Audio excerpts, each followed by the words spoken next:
Hello बच्चों, आज हम 11th क्लास का चैप्टर प्राणियों में संरचनात्मक संगठन के बारे में अध्ययन करेंगे। बच्चों, मैंने एक वीडियो में आपको उपकुला उत्तक समझाया था। आप अपनी बुक्स निकाल लीजिए। आज हम संयोजी उत्तक के बारे में अध्ययन करेंगे। एक वीडियो आपका इसका रहेगा और मैं आपको एक वीडियो बोर्ड का बताऊंगी जिसमें आपके ये स्ट्रक्चर वगैरह मैं आपको समझाऊंगी। ठीक है, बोर्ड पे। तो अपन संयोजी उत्तक पढ़ रहे थे, एक उपकला उत्तक पढ़ चुके अपन।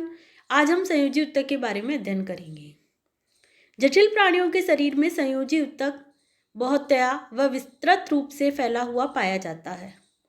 संयोजी उत्तक नाम शरीर के अन्य उत्तकों व अंगों को एक दूसरे से जोड़ने तथा आलंबन के आधार पर दिया गया है। अब संयोजी उत्तक में कौन से उत्तक आते हैं वो अपन अध्ययन करेंगे। और संयोजी उत्तक होता क्या है, देखो संयोजी उत्तक में कौन से उत्तक आते हैं।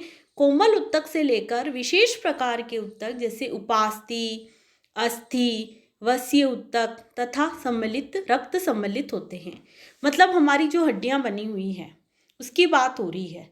उसमें उपास्थि, अस्थि और उसके ऊपर जो वसीय उत्तक है, इसके अलावा जो ब्लड होता है वह भी कैसा उत्तक है, संयोजी उत्तक है। रक्त को छोड़कर सभी संयोजी उत्तकों में कोशिका संरचनात्मक प्रोटीन का तंतु स्त्रावित करती है जिसे कोलेजन या इलास्टिन कहते हैं। ये उत्तकों को शक्ति, प्रत्यास्थता व लचीलापन प्रदान करते हैं।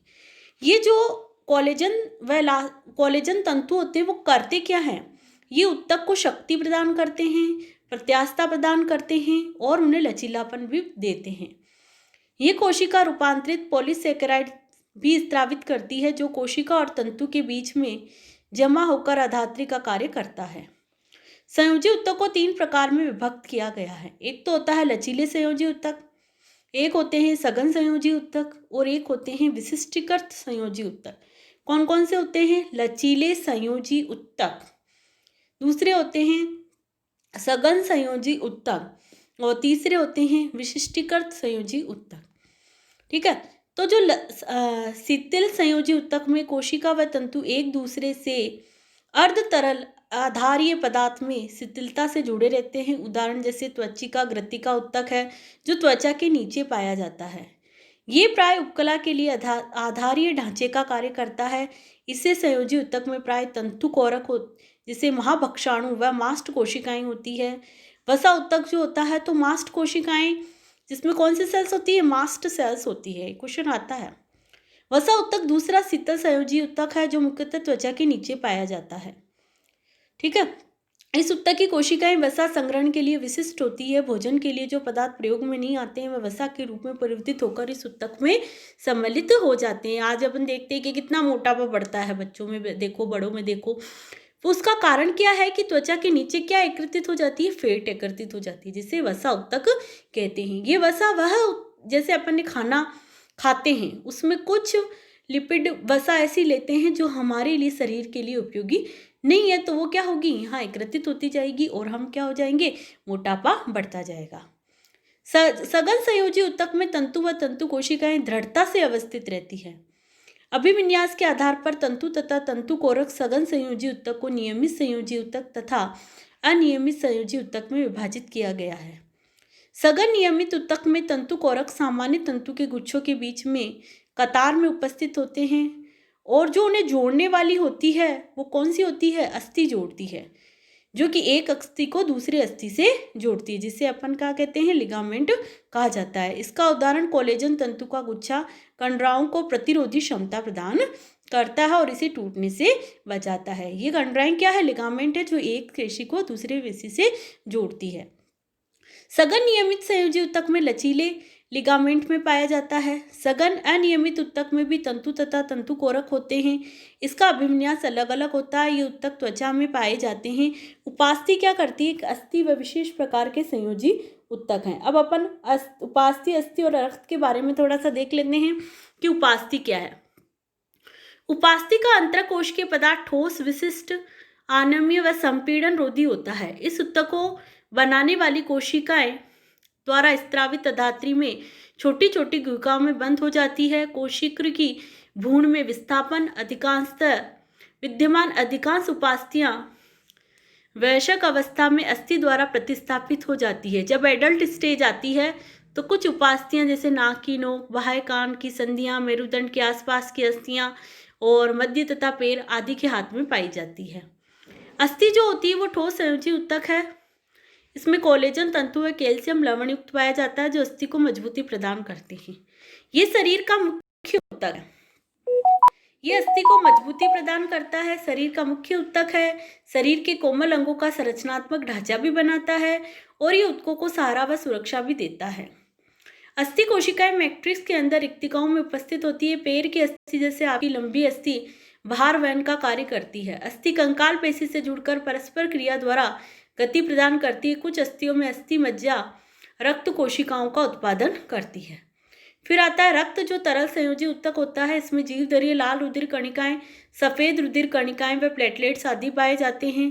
रक्त जो होता है मुख्य परिसंचारी तरल होता है जो विभिन्न पदार्थों के परिवहन में सहायता करता है। तो क्या कौन से हो गए? उपास्थि हो गई, अस्थि हो गई और रक्त हो गया। ठीक है, तो ये सारे इनको चित्र के द्वारा मैं अभी एक दूसरा वीडियो आपको इसके साथ भेजा जाएगा, उसमें आपको मैं बोर्ड पर समझाऊंगी। अब तीसरा ऊतक है पेशी ऊतक। पेशी ऊतक कौन से नाम से पता चल रहा है? ठीक है भाई, पेशियां कौन सी होती है? जो कि हड्डियों के ऊपर पाई जाती है, जो हमारे शरीर को क्या प्रदान करती है? कोमलता भी प्रदान करती है और हम जो कार्य करने की गति होती है वो हमें पेशी ऊतक से ही मिलती है। पेशी ऊतक अनेक लंबे बेलनाकार तंतु से बना होता है जो समांतर पंक्ति में सजे रहते हैं। ये तंतु कई सूक्ष्म तंतु से बना होता है जिसे पेशी तंतु कहते हैं। समस्त पेशी तंतु संबंधित रूप से उद्दीपन के कारण संकुचित हो जाते हैं तथा पुनः लंबा होकर असंकुचित अवस्था में आ जाते हैं। पेशी ऊतक की क्रिया से शरीर वातावरण में होने वाले परिवर्तनों के अनुसार गति करता है तथा शरीर के विभिन्न अंगों की स्थिति को संभालते रखता है। शरीर की सभी गतियों में पेशियां प्रमुख भूमिका निभाती है। पेशी ऊतक 3 प्रकार के होते हैं। कौन कौन से होते हैं? कंकाल पेशी, चिकनी पेशी और हृदय पेशी। अब कंकाल पेशी की बात करते हैं। कंकाल पेशी मुख्य रूप से कंकाल अस्थि से जुड़ी रहती है। टिपिकल पेशी जैसे कि द्विशीर्षिका 2 सिरों वाली पेशी में रेखीय कंकाल पेशी तंतु एक समूह में एक समांतर रूप से पाए जाते हैं। पेशी ऊतक के समूह के चारों ओर कठोर संयोजी ऊतक का आवरण होता है। चिकनी पेशी कैसी होती है? इस प्रकार की पेशी ऊतक की संकुचित कोशिका के दोनों किनारे कैसे होते हैं? पतले होते हैं। इनमें रेखा या धारियां नहीं होती है। कोशिका संधियां उन्हें एक साथ बांधे रखती हैं। संयोजी ऊतक के आवरण से ढके समूह रहते हैं। आंतरिक अंगों जैसे रक्त नलिका, अग्नाशय तथा आंत की भित्ति में इसी प्रकार की कोशिकाएं पाई जाती है। चिकनी पेशी का संकुचन जो होता है वह अनैच्छिक होता है क्योंकि इनकी क्रियाविधि पर सीधा नियंत्रण नहीं होता है, जैसा कि हम कंकाल पेशियों के बारे में कर सकते हैं। चिकनी पेशी को मात्र सोचने भर से ही हम संकुचित नहीं कर पाते। क्यों नहीं कर पाते? क्योंकि चिकनी पेशियां कैसी होती है? अनैच्छिक होती है। जो ऐच्छिक होती है उस पर अपना कंट्रोल होता है, लेकिन जो अनैच्छिक होती है उस पर कोई कंट्रोल नहीं होता है। फिर आते हैं हृदय पेशी की बात करते हैं। तो ये भी संकुचनशील ऊतक होते हैं जो केवल हृदय में पाई जाती है। हृदय पेशी की कोशिकाएं कोशिका संधियों द्वारा द्रव्य कला से एक रूप से होकर चिपकी रहती है। संचार संधियों तथा अंतःविष्ट डिस्क के कुछ संगलन बिंदुओं पर कोशिका के एक इकाई के रूप में संकुचित होती है, जिसे कि अब एक कोशिका संकुचन के लिए संकेत ग्रहण करती है, तब दूसरे पास की कोशिका में संकुचन के लिए उद्दीपन करती है। तो वो भी कैसी कोशिकाएं हैं? अनैच्छिक प्रकार की कोशिकाएं हैं। हृदय पेशी की कोशिकाएं जो होती है वो अनैच्छिक प्रकार की कोशिकाएं हैं। तो ठीक है बच्चों, आज हमने ये पढ़ा।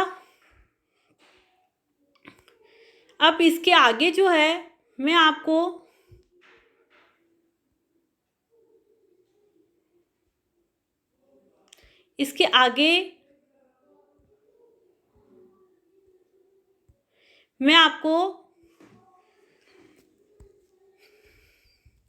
अगले वीडियो में पढ़ाऊंगी और एक वीडियो मैं आपका भेज रही हूँ इसमें।